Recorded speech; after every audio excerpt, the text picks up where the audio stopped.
అండి, welcome to నవలా హృదయం. ఈరోజు వీడియోలో వసంత శిశిరం నావెల్ నెక్స్ట్ పార్ట్ చూసేద్దాం. కథలోకి వెళ్ళిపోదాం రండి. కేఫ్ నుండి ఇంటికి చేరుకున్న సౌమ్యకు దీపక్ మన నుంచి ఫోన్ వచ్చింది.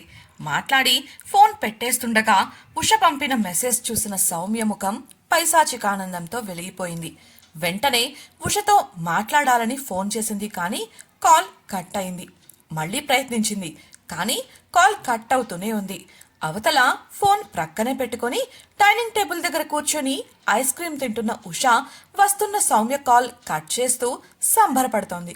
సౌమ్య మళ్ళీ మళ్ళీ చేస్తూ ఉండటంతో, లేకపోతే ఇందాక నా కాల్ ఇగ్నోర్ చేశావు కదా, ఇప్పుడు ఆ ఫీల్ ఎలా ఉంటుందో నువ్వు కూడా కాస్త రుచి చూడు. ఎంత ధైర్యం ఉంటే నేను నీ సర్వెంట్ని అన్నట్లు ప్రవర్తిస్తావు? నా బౌల్లో ఉన్న ఐస్ క్రీమ్ అయిపోయే వరకు నేను నీ ఫోన్ ఎత్తను, నేను నీకు వేసే శిక్ష అనుకుంటూ తింటూ కూర్చుంది. తినేసి టిష్యూ తీసుకొని తాపీగా మూతి తుడుచుకొని నెమ్మదిగా లేస్తూ ఫోన్ చేతికి తీసుకుంది. ఈలోపు అవతల ఉన్న సౌమ్యకు ఎక్సైట్మెంట్ ఎక్కువైంది, చిరాకు పుట్టింది. ఉష అలా ఫోన్ ఎత్తిందో లేదో. ఎంతసేపటి నుంచి ఫోన్ చేయాలి నీకు? నా కాల్ కట్ చేస్తున్నావేంటి? చిరాకు పడుతూ ప్రశ్నించింది. అదేంటండి అలా మాట్లాడతారు? ఆ శిశిర గురించి ఇన్ఫర్మేషన్ ఇస్తే మీరేదో పొడి చేస్తారని లంచ్ కూడా చేయకుండా కెఫే దగ్గరకు వస్తే మీరే అది పెట్టిన గడ్డి తిని వెళ్ళిపోయినట్లు తెలిసింది. ఈ మాత్రం దానికా నేను తినకుండా ఎగేసుకొచ్చాను అనిపించింది. ఆకలేసింది, ఇదిగో ఇంటికొచ్చి ప్రశాంతంగా తింటుంటే మీ ఫోను. తినేటప్పుడు ఫోన్ మాట్లాడకూడదని మా ఇంట్లో స్ట్రిక్ట్ రూలు. నన్నేం చేయమంటారు? నిదానంగా సాగదీసి మాట్లాడింది ఉష. ఇప్పుడు ఆ వెటకారాలు పట్టించుకున్న స్థితిలో సౌమ్య లేదు. అందుకే, నువ్వు నాకు చెప్పిన విషయం నిజమేనా? నేరుగా పాయింట్కొచ్చింది. నా కళ్ళతో చూశానంటే నమ్మరేంటి? సరే వదిలేయండి, మీకు ఉపయోగపడుతుందని ఇన్ఫర్మేషన్ ఇచ్చాను. అక్కరలేదంటే డిలీట్ చేసేస్తాలే. గోళ్లు చూసుకుంటూ అమాయకంగా అంది ఉష. నో, అలా చేయకు. నాకు నీ దగ్గర ఉన్న పూర్తి వివరాలు కావాలి. నీకు ఎంత డబ్బు కావాలన్నా ఇస్తాను, కంగారుగా అంది సౌమ్య. చిచి, డబ్బా నా దగ్గరే కావలసినంతుంది, నిర్లక్ష్యంగా చెప్పిన ఉషను. మరి ఇంకేం కావాలి అని ప్రశ్నించింది సౌమ్య. ఒక్క క్షణం గ్యాప్ ఇచ్చిన ఉష, ఆ శిశిర పతనం కావాలి. అది ఇకపై నా కంటికి కనపడకూడదు, కచ్చగా సమాధానమిచ్చింది. ఆ మాట విన్న సౌమ్య ముఖం వెలిగిపోగా, నాకు కావాల్సింది కూడా అదే. అయితే వెంటనే నీ దగ్గర ఉన్న పూర్తి వివరాలు నాకు పంపించు అని చెప్పి కాల్ కట్ చేసింది సౌమ్య. మరుక్షణం ఉష నుంచి కొన్ని ఫోటోలు, మెసేజ్లు వచ్చాయి. ఆ ఫోటోలో పక్కపక్కనే కూర్చొని సరదాగా మాట్లాడుకుంటూ కనిపించారు శిశిర, ఈశ్వర్లు. ఈశ్వర్ ఎవరో ఆమెకు తెలియదు, కానీ ఆ ఫోటోలు మాత్రం తనకు బాగా ఉపయోగపడతాయని తెలుసు. అందులోనూ ఓ ఫోటో ఆమెను మరింత సంతోషానికి గురిచేసింది. ఎస్, ఇప్పుడు దొరికావే శిశిరా, నా వెనుకే గోతులు తవ్వావు కదా, ఇప్పుడు పూర్తిగా నీకు వసంతతో నీ బంధానికి సమాధి కట్టకపోతే చూడు అనుకుంటూ హ్యాండ్ బ్యాగ్ తీసుకొని ఉత్సాహంగా బయలుదేరింది. సాయంత్రం సమయంలో ఫామ్ హౌస్లో ఉన్న శిశిర, ఉమలు డైనింగ్ టేబుల్ వద్ద కూర్చొని టీ తాగుతూ ఉన్నారు.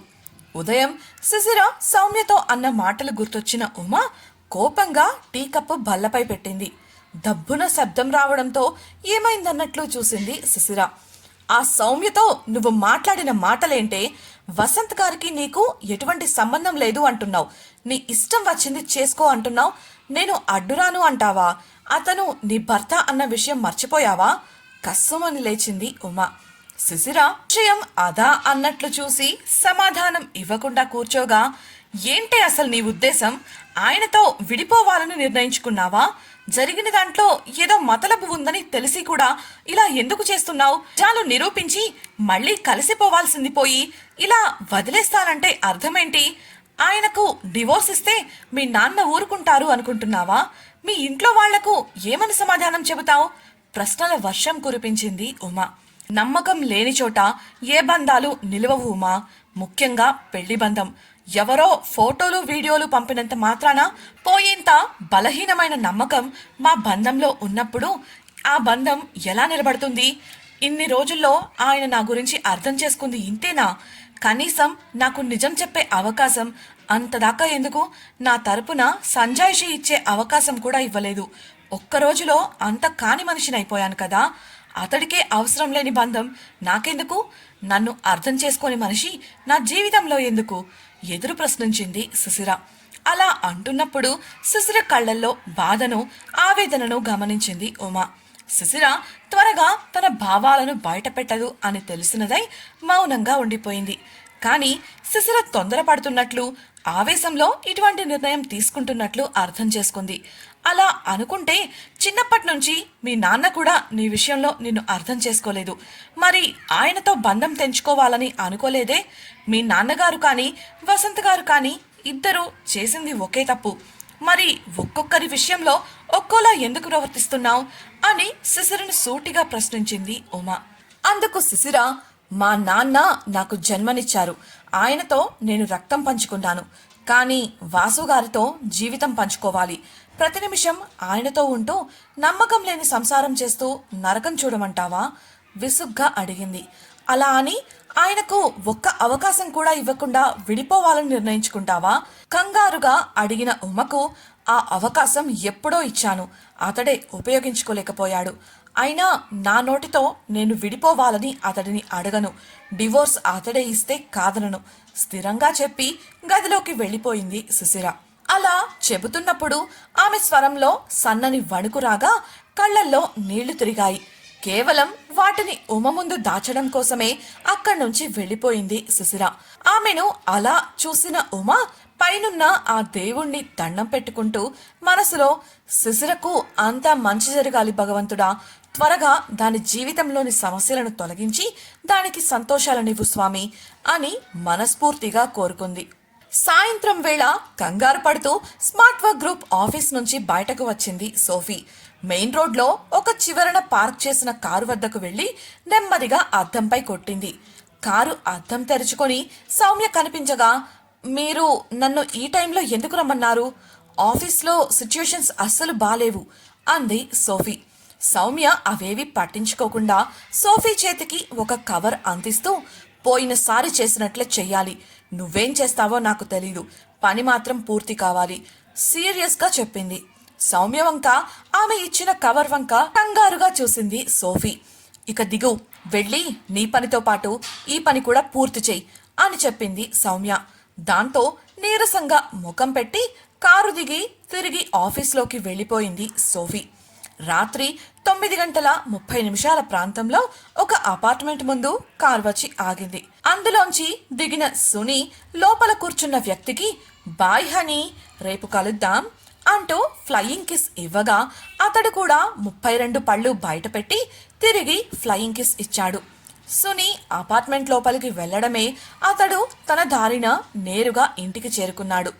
అతడు తన ఇంటి కాలింగ్ బెల్ కొట్టి ఎదురు చూస్తుంటే ఒక ఆడమనిషి వచ్చి తలుపు తీసింది. తాగి తూలుతున్న ఆ వ్యక్తిని పట్టుకొని, ఇదేంటండి, ఇంట్లో పాపని పెట్టుకొని ఇలా తాగేసొచ్చారు అని బాధగా అడిగింది. అందుకతడు, ఏయ్ కుసుమా, మూసుకొని పక్కకు పో, నీ ముఖం చూస్తుంటేనే చిరాకు పుడుతుంది, ఎలా అంటూ ఆమెను తోసేసి మరీ తన గదిలోకి వెళ్ళిపోయాడు. అతడిని చూడటమే వారి కూతురు భయపడి తల్లి దగ్గరకు వెళ్ళగా గది తలుపు గడియ పెట్టుకున్నాడు ఆ వ్యక్తి. చేసేది లేక ఆ తల్లి కూతుళ్ళు ఆ రాత్రికి హాల్లోనే పడుకున్నారు. అవును, అక్కడుంది కుసుమనే. కుసుమపై పగ తీర్చుకోవాలన్న ఉద్దేశంతో తాగుబోతైన ఆమె భర్తకు దగ్గరైంది సునీత. చూడాలి వీరి కథ ఏమవుతుందో. మరోవైపు తన ఫ్లాట్కు వెళ్లిన సుని హాలులో సోఫాలో కూర్చొని టీవీ చూస్తూ ఉంది. 10:30 ప్రాంతంలో ఫ్లాట్ బెల్ మ్రోగగా తలుపు తెరిచిన ఆమెకు ముఖం వేలాడేసుకొని నీరసంగా ఇంట్లోకి అడుగు పెడుతూ కనిపించింది సోఫీ. ఏంటే, ఏమైంది, ఇంత లేటుగా ఎందుకొచ్చావు అడిగిన సునీ వంక దిగాలుగా చూసింది సోఫీ. ఎరక్కపోయి ఇరుక్కుపోవడం అంటే ఇదేనేమో సునీ. చా, ఈ మధ్య నా టైం అస్సలు బాగుండటం లేదు సోఫాలో వెనక్కు వాలిపోతూ చిరాకుగా చెప్పింది సోఫీ. ముందు అసలు ఏం జరిగిందో చెప్పు అని సునీత అడగడంతో, నీ దగ్గర దాచడానికేముంది, నిన్ను జైల్లో పెట్టిన సమయంలో ఆ శిశిర వల్లే దినేష్ కనిపించకుండా పోయాడని అర్థమైంది. నిన్ను బయటకు తీసుకురావాలని మరియు దినేష్ విషయంగా పగ తీర్చుకోవాలని నేను సీక్రెట్గా టెండర్ డేటా లీక్ చేశాను. కానీ ఆ విషయం కిషోర్ గారి విచారణలో బయటపడే పరిస్థితి వచ్చింది అంటూ మొదలుపెట్టి సౌమ్యతో జరిగిన సంభాషణ అంతా వివరించింది సోఫీ. ఆమె చెప్పింది విన్న సునీత మనసులో, నా తర్వాత దాని దగ్గర నువ్వు ఇరుక్కున్నావన్నమాట. నాకన్నా తెలివైన దానివని గొప్పలిపోతావు కదా. ఇప్పుడేం జరిగింది వెటకారంగా అనుకుంది. పైకి మాత్రం అసలు అలా ఎలా దొరికిపోయావు? అయిందేదో అయ్యింది, ముందు బయటపడే మార్గం చూసుకో అని చెప్పింది. ఇంతకీ ఆమె నీకు చెప్పిన పనేంటి? దేని గురించి? లౌక్యంగా వివరాలు రాబట్టాలని చూసింది సునీత. హా, ఏమో, ఏదో కవర్ ఇచ్చి మన కంపెనీ సీఈఓకి కొరియర్ చేయించింది. అదేంటని అడిగితే, నీకు అనవసరం, చెప్పింది చెయ్యి, లేదంటే ఆ కవర్ ప్లేస్లో ఈ కవర్ పెడతా అంటూ నా వివరాలున్న కవర్ చూపించి బెదిరించింది. ఏం చేస్తాను, మూసుకొని ఆ పని పూర్తి చేసి వచ్చాను విసుగ్గా చెప్పింది సోఫీ. అవునా, నాకు ఒక విషయం చెప్పు. ఒకవేళ ఆ సౌమ్య కానీ వసంత్ వెంటపడటం లేదు కదా? ఎందుకంటే నేను పేపర్లో న్యూస్ చూశాను అని అడిగింది సునీత. ఎహే, దానికంత సీన్ లేదు. అయినా రాజేంద్ర గారే స్వయంగా చెప్పాక నీకేంటి సమస్య?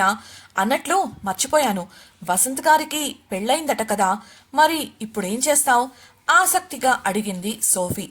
అలాగే తన ఫోన్లో రాజేంద్రవర్మ మాట్లాడిన వీడియోను చూపించింది. అది చూసిన సునీత, అయితే ఏంటట, నా గోల్ మాత్రం మారదు దృఢంగా చెప్పింది.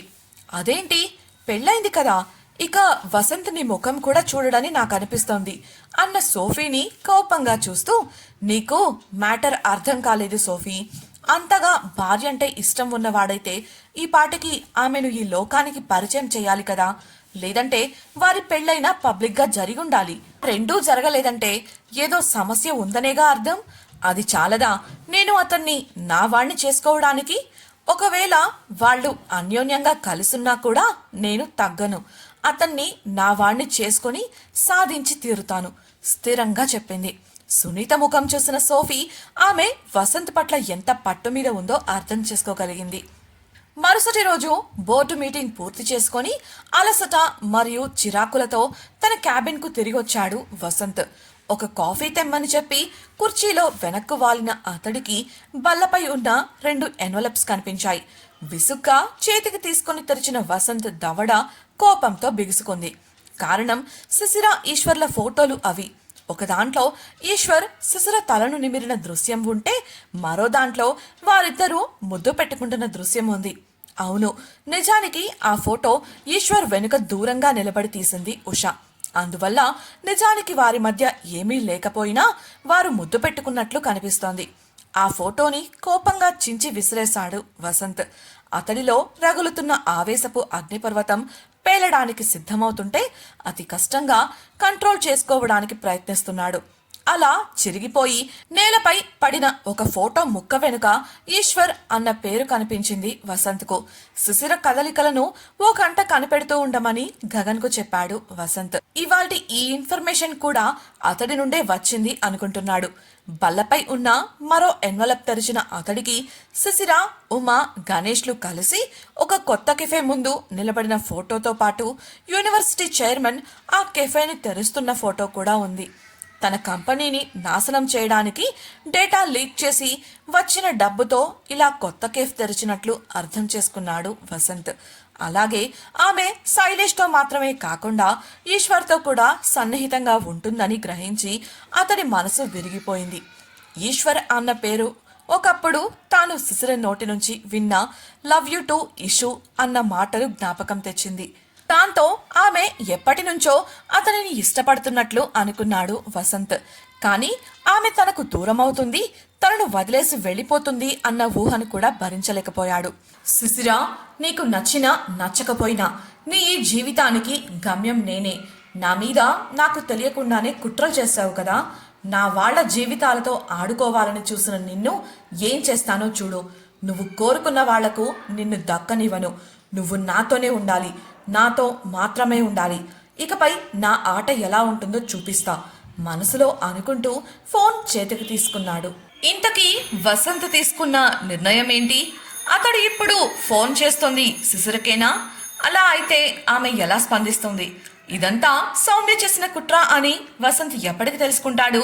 సునీత ప్లాన్ ఏంటి తెలుసుకోవాలనుకుంటున్నారా? అయితే ఛానల్ను సబ్స్క్రైబ్ చేసి వసంత శిశిరం నెక్స్ట్ పార్ట్ వినేయండి. అలాగే మీకు ఈ వీడియో నచ్చినట్లయితే లైక్ చేసి మీ సన్నిహితులకు షేర్ చేయండి. మీ అభిప్రాయాలను మాతో పంచుకోవడం కోసం కామెంట్ సెక్షన్లో తెలియజేయగలరు. ఇట్లు మీ నవలా హృదయం team. Thank you for listening.